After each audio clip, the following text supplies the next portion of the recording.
I do. Hey, Brandon, how's it going? Good, good. Jay, can you hear me okay? Yes, I can.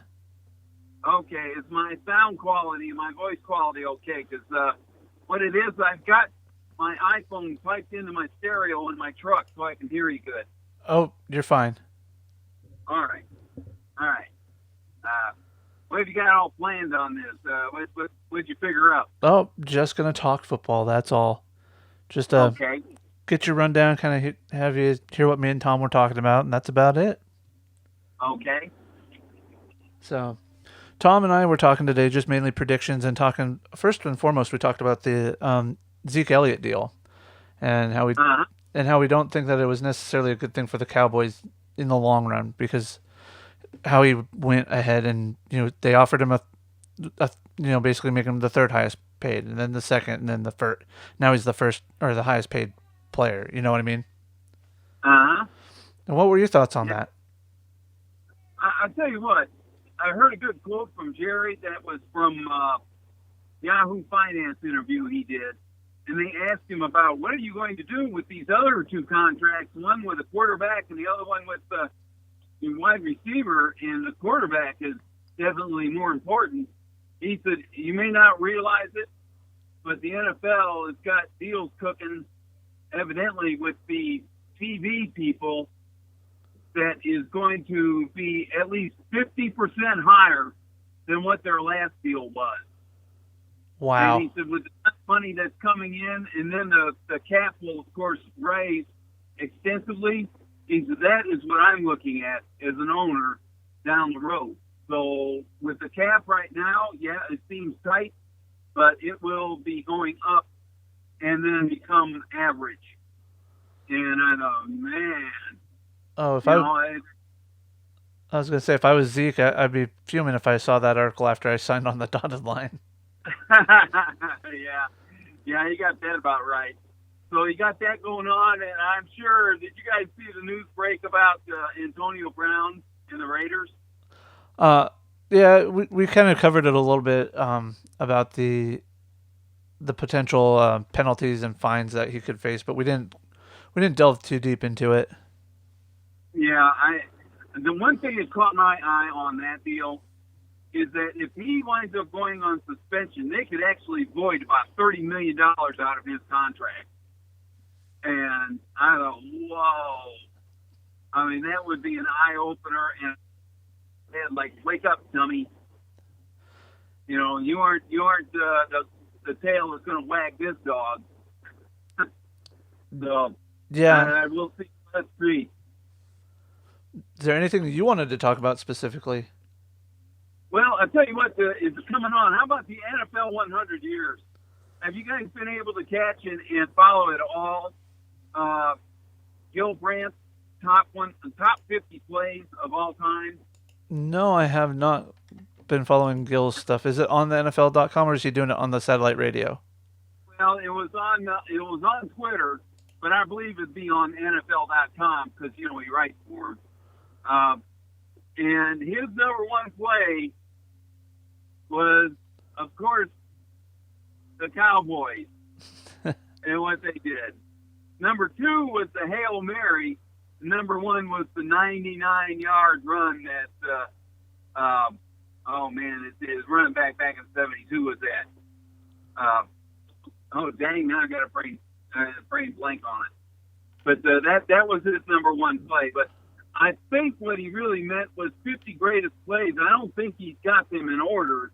He just was naming them off with 50 days to go before the game started tonight. He was bringing up all these different plays. But one of them that hit me, of course, was being a Lions fan, was Barry Sanders' run against the Cowboys.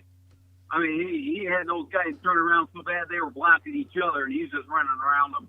Oh yeah. And a few Cowboys plays, of course, that was big. And you're a big Seahawk fan, of course, is the beast mode run that caused an earthquake. Oh yeah.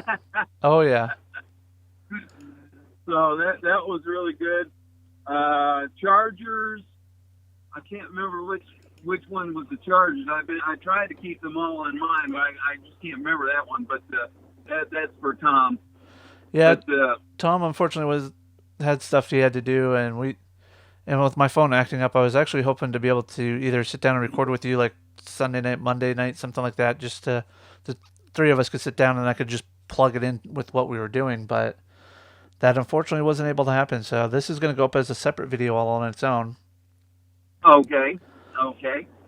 Well, I tell you what, another thing when it comes to the NFL is starting this week is, of course, the big unfortunate news of Andrew Luck. Man, that was a shocker to me. I know it was a lot of others. What do you guys think? Oh, we went over that because we pulled up the NFL.com's power rankings, and you get down to where they had the Colts ranked at like number 9, or no, they had them ranked at like number 4 or 5. Boy. Yeah, they had them ranked at 5 because Philadelphia's at 5 now, but they were 6 last week.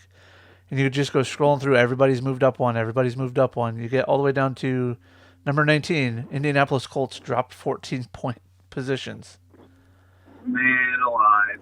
Yeah. Well, I tell you the truth, I'm not a big fan of power rankings. When it comes to the NFL, I think it's ludicrous. I mean, because the teams, it really doesn't matter. They play each other, and they're either really good or they're maybe not so good, or they're really bad. I mean, I got people, with these lists coming up with the Detroit Lions split practically even with the Arizona Cardinals. Oh yeah. I mean, we'll find out this weekend, of course, and it'd be just right for the Lions to lose to them. Well, but, just so you know, Tom and I both picked the Lions to win. So if they lose, you can blame Tom, just not me. Yeah, okay. Yeah, I'll go there. Yeah, but as far as the league as a whole, though, I think this is really cool. All the history that they've done.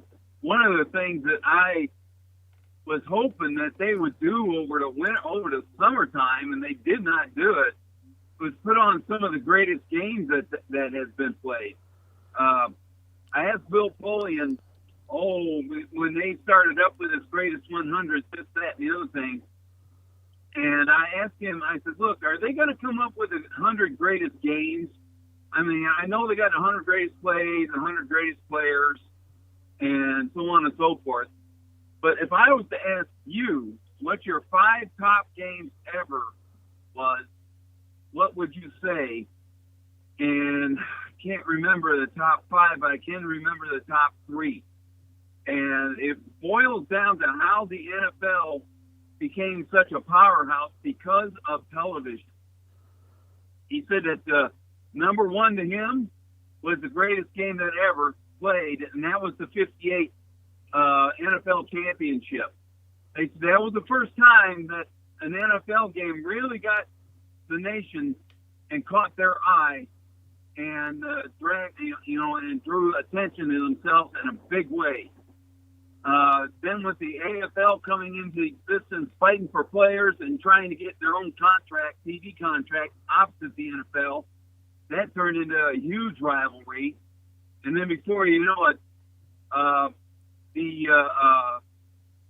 Super Bowl III came along, and that game was probably his second, maybe third greatest game ever, because it sealed up the AFL and the NFL together into one league, making them 2 conferences.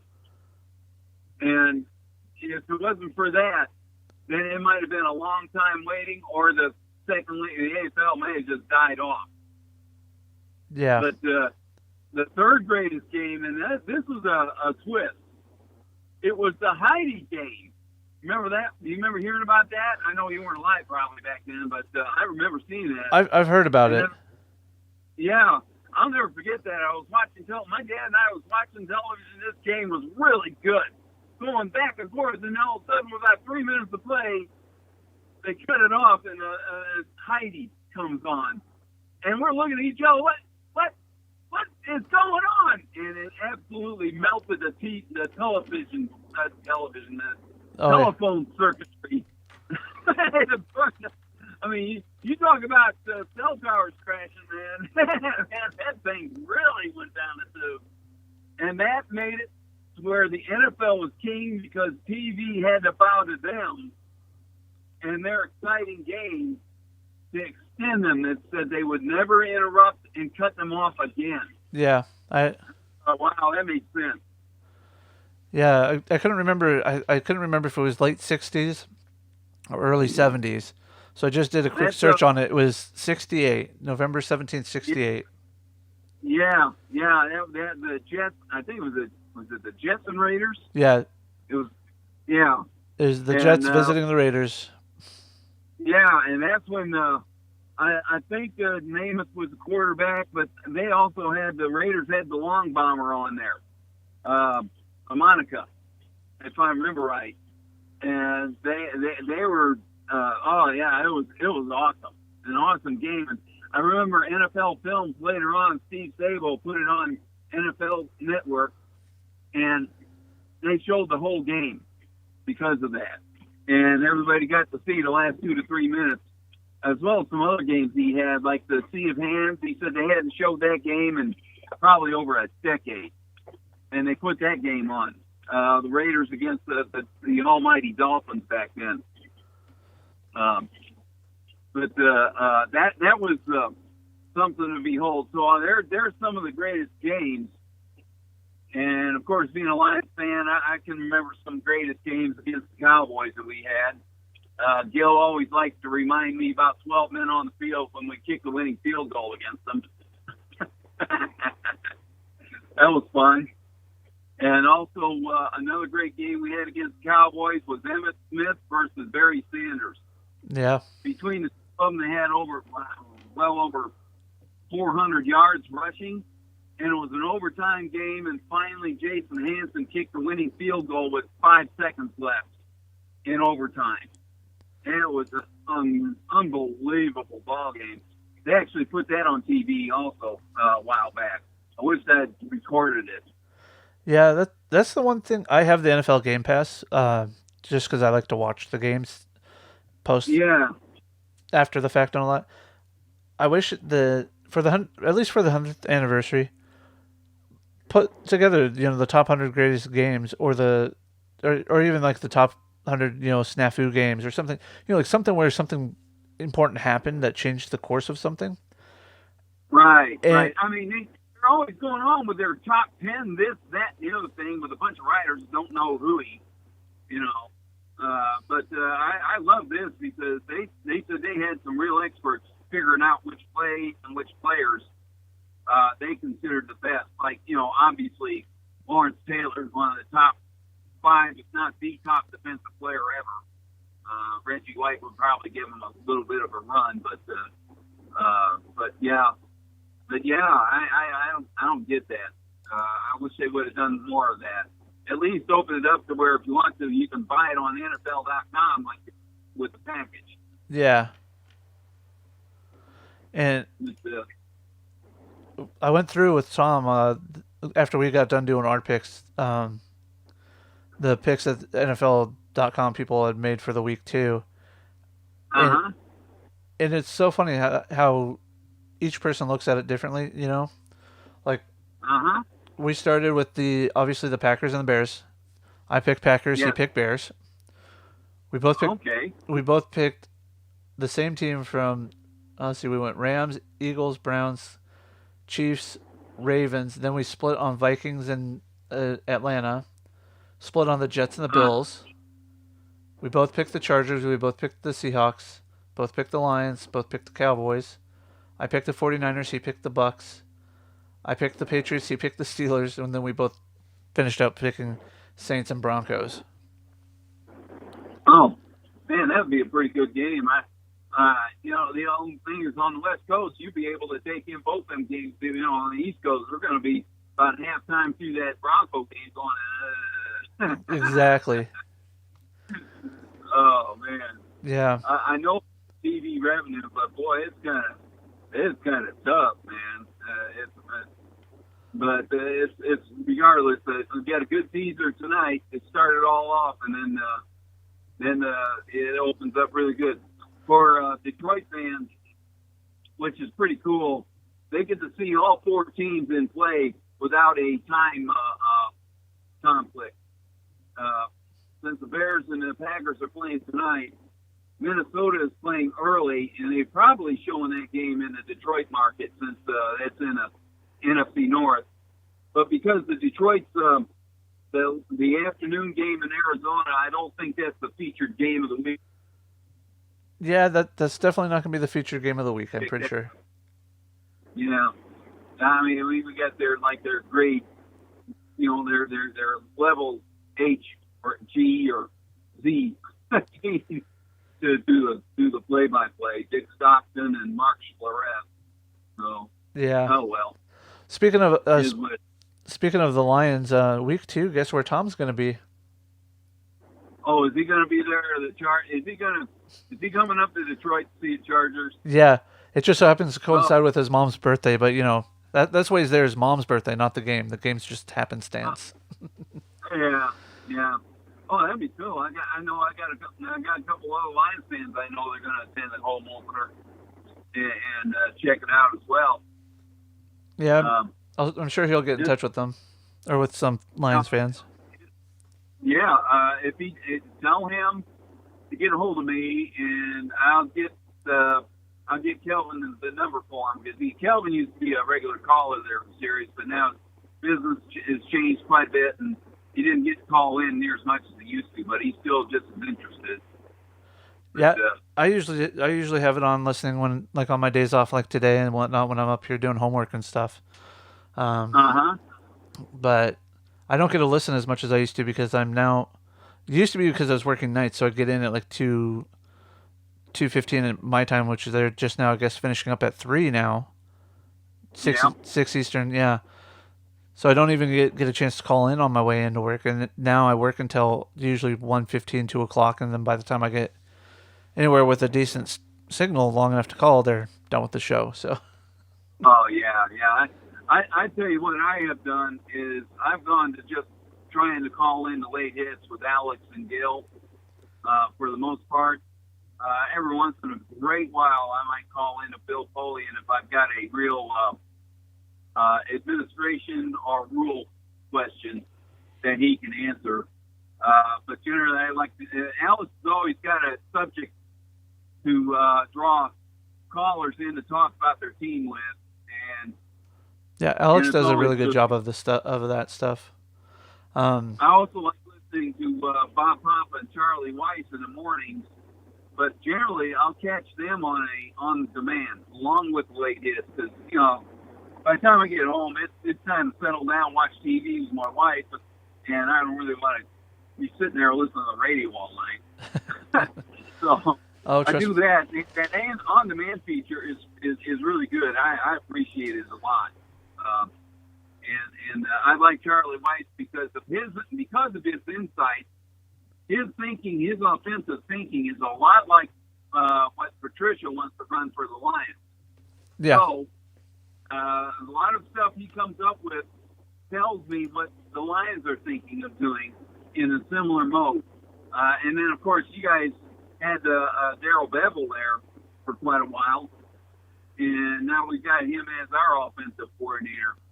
So he matched up with what Charlie White said and what Matt Patricia wanted. He said he wants a run-first offense to keep the dogs off of Stafford.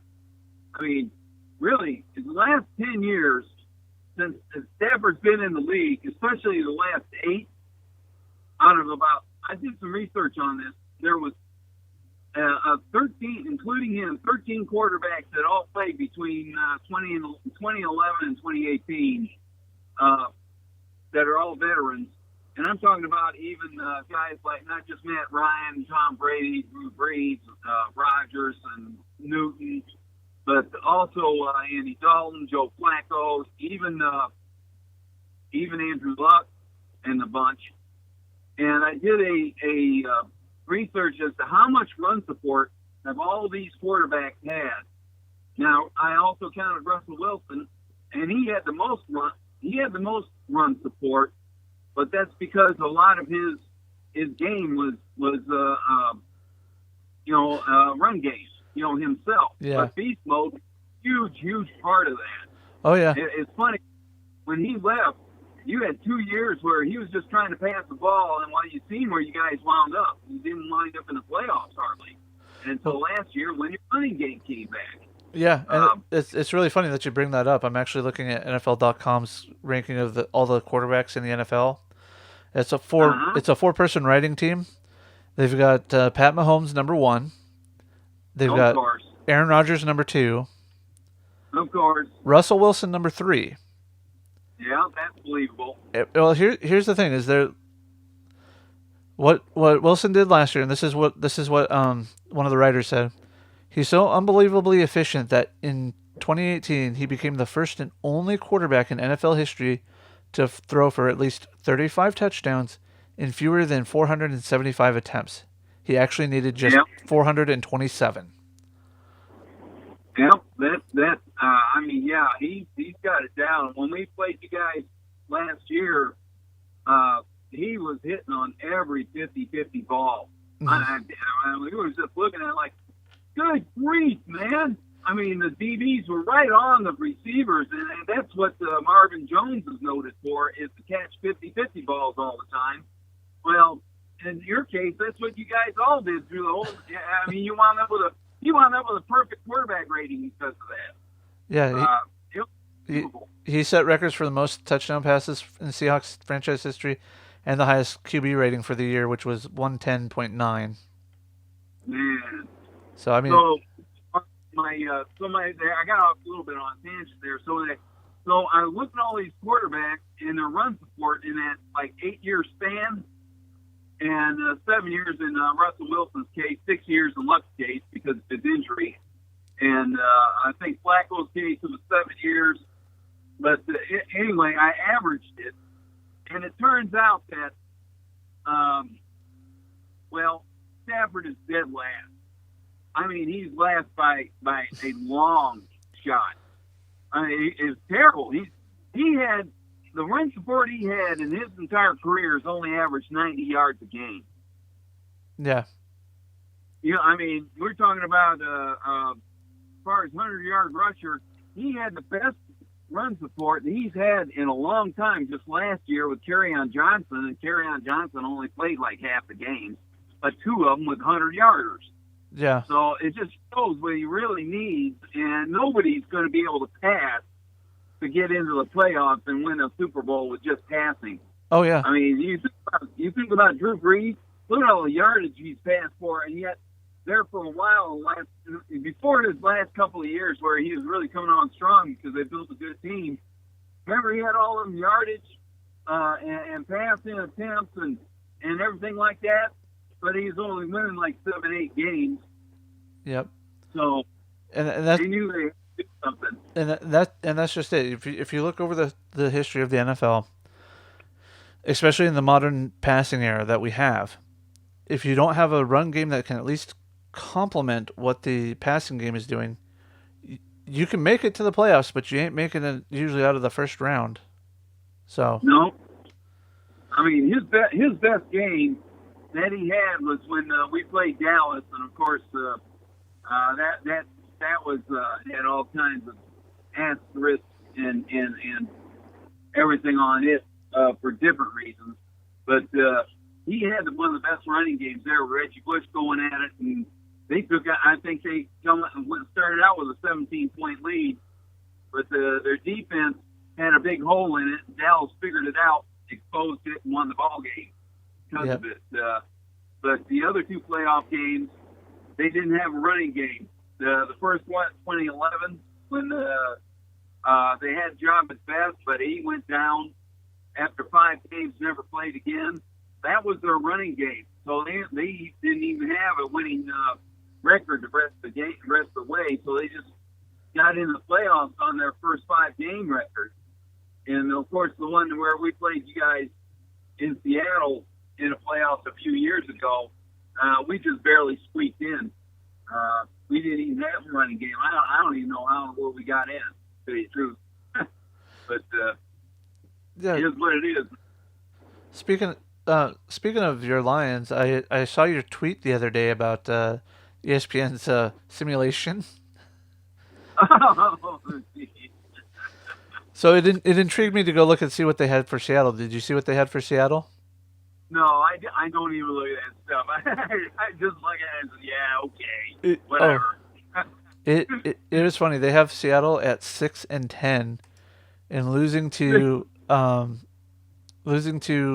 the Bengals this week by 1 point. Oh man, now there you go. That's funny. I mean, anybody in their right mind would never give them a 6-10 record. Not after what they was able to do last year. Oh, That's crazy. here's the final standings for the NFC. The NFC East is the Eagles on top with an 8-7-1 record. The Packers win the North 13-3. Yeah, we got a big laugh out of that in one of the radio stations.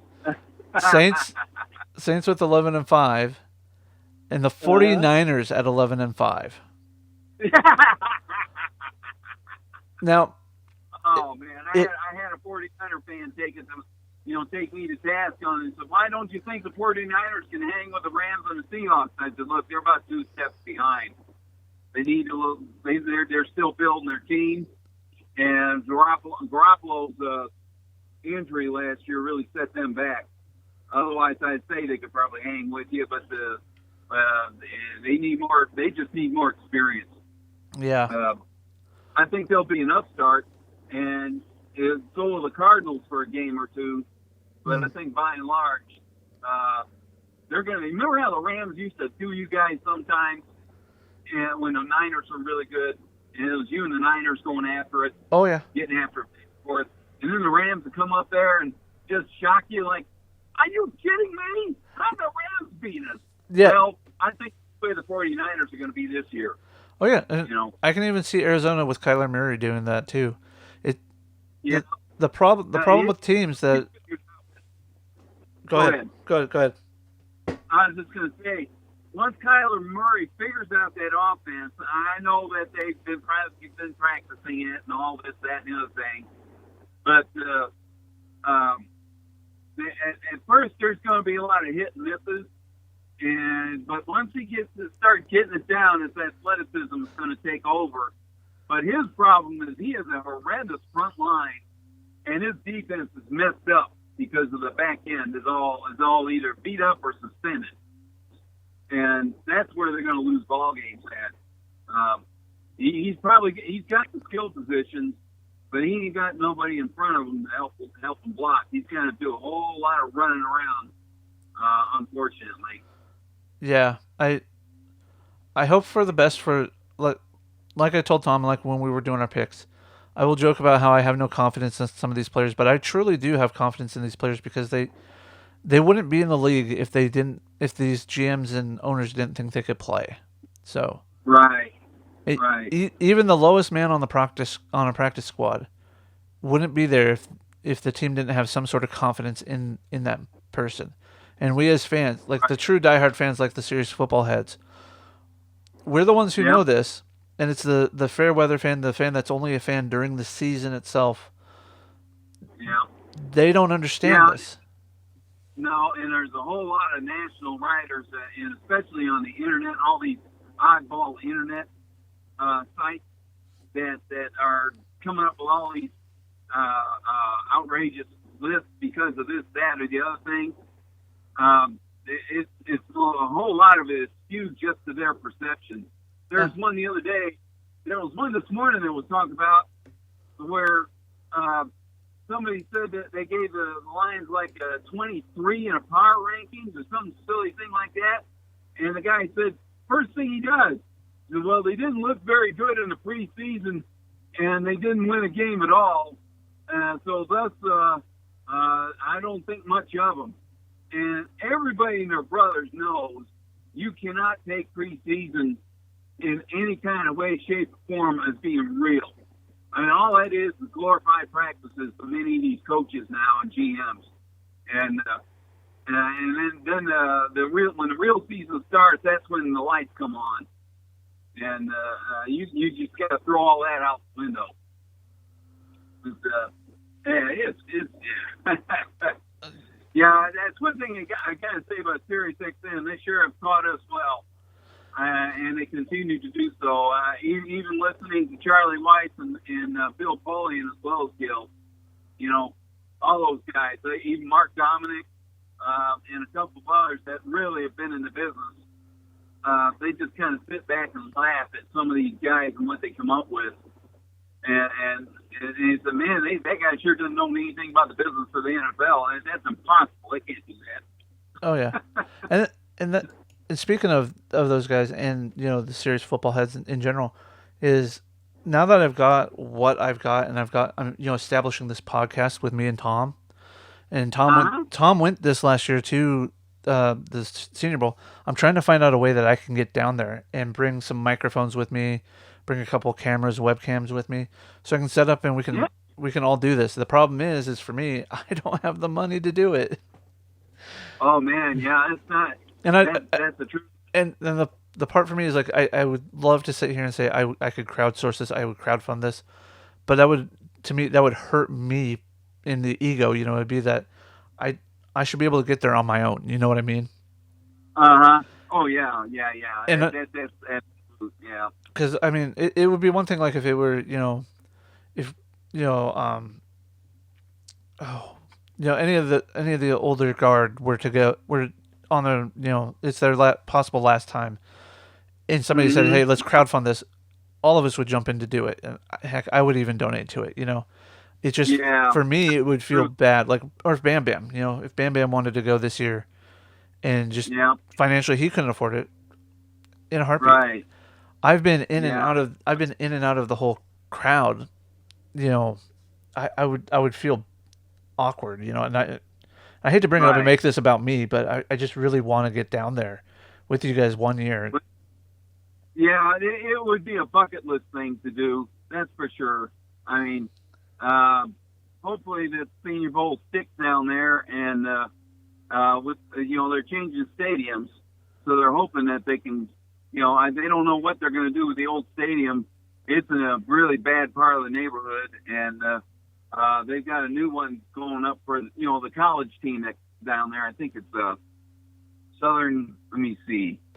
Is it Alabama or Mississippi? Mobile, Alabama. Yeah. The Southern Alabama is the college team that inhabits that stadium. They're getting a new one. Plus, they do high school games and that sort of thing. But it's in a bad area because they had a shooting down there.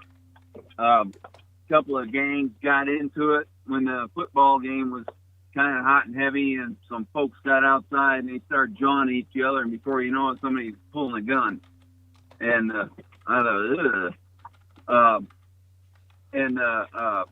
so I don't know what their circumstances are going to be in the next few years with the new stadium going up. Hopefully they can stick.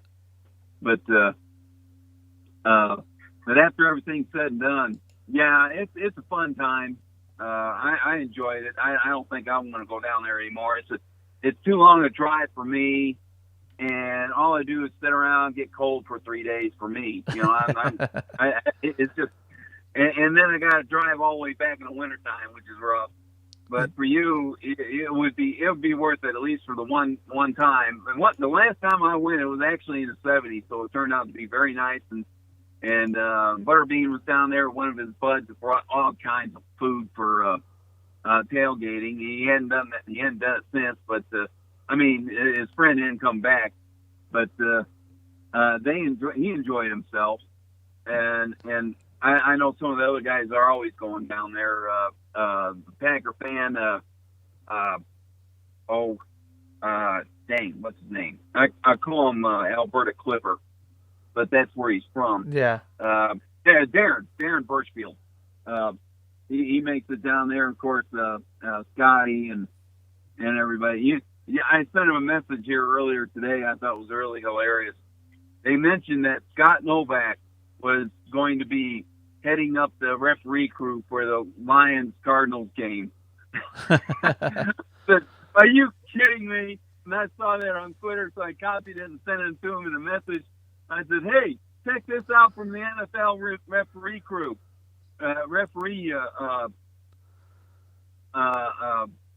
office. And I showed him that, and then a couple more spaces, and then I sent him a message. I said, "Now, don't you screw us, man."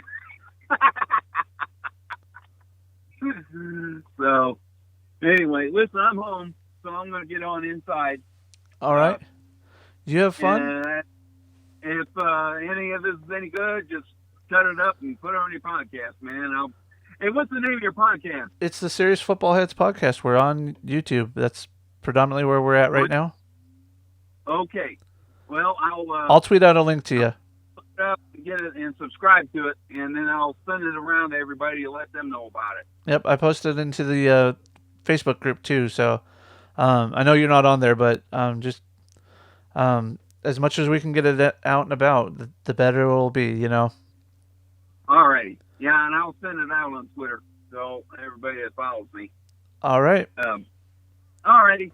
Well, take care then, Jay, and go Hawks, and let's get NFL started up, man. Yep. Let's get it. Oh, by the way, who you got for tonight? By the way. You know what? It'd be the same as you rooting for the Niners or the Rams, man. I don't know. I tell you the truth, I can see the Bears winning. I think they got a better team. They don't have a better quarterback, but we're going to see just how good Rodgers is with this new offense, and if the new personnel on defense can hold their own with the that the Packers picked up, and hold their own against that offense that the Bears have. But last year, remember they raced out to a big old mopping lead, and all of a sudden Rodgers started putting it together and got it together and took care of business towards the end of the game and actually won it. Oh yeah, we'll see what. So I think I'm going to go with the Bears. All right, that's who Tom took. I just can't trust the kicker. You know what's funny? That's a running joke here in Detroit because we got Matt Prater. I mean, he's one that can. He hits 61-yard bombs with no problem. In fact, even in Chicago, against the wind, he hit a 59-yarder. Yeah. And we were all talking about the double doink.